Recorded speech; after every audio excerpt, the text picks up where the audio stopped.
কয়দিন যাবৎ দেখতেছি নাটক আর অভিনয় ছাড়া কিছুই না। আমরা দেখতে পাচ্ছি ছাত্র দল মাথা চারা দিয়ে উঠেছে।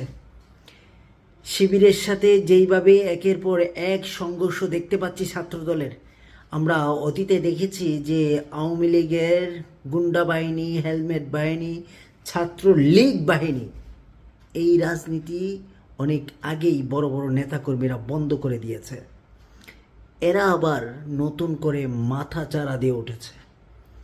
এইগুলো বন্ধ করার জন্য যা যা করা লাগে আমি বাংলাদেশের সকল ফোর্সদেরকে বিনীতভাবে অনুরোধ করছি, বিশেষ করে সেনাবাহিনী, যা যা করা লাগে মাজার আড্ডি ফাড়ায় ফেলাবেন পিটাইয়া, কোনো অনুমতি নেবেন না। ক্যাম্পাসে ক্যাম্পাসে গিয়ে মাজার হাড্ডি ফাটায় ফেলাবেন। কোনো ছাত্র দল, কোনো ছাত্রলীগ, কোনো নেতা খেতা টাইম নাই, এমনভাবে পিটাবেন। আমরা অতীতে দেখেছি এই রাজনীতির কারণে দেশটাকে শেষ করে দিয়েছে, দেশটাকে লণ্ডভণ্ড করে দিয়েছে। প্রতিদিন হট্টগোল, রাস্তাঘাটে মানুষের জনজীবন অতিষ্ঠ হয়ে উঠেছে এদের কারণে। একটি শহরকে তারা মূল্যায়ন করে না।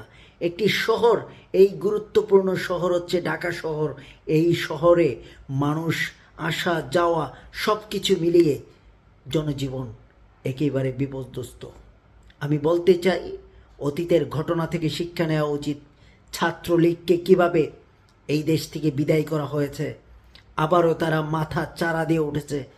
তারা আবারও এই দেশের মানুষদেরকে গুম খুন করার জন্য প্রস্তুতি নিয়েছে। লাঠি হেলমেট নিয়ে রাস্তায় নেমেছে, যাকে পাচ্ছে তাকেই মারছে, রাম দাও দিয়ে কোপাচ্ছে। আমি বলতে চাই, সবচাইতে গুরুত্বপূর্ণ, সবচাইতে সম্মানজনক সেনাবাহিনী, তারা যেন এটাকে রুখে দেয়।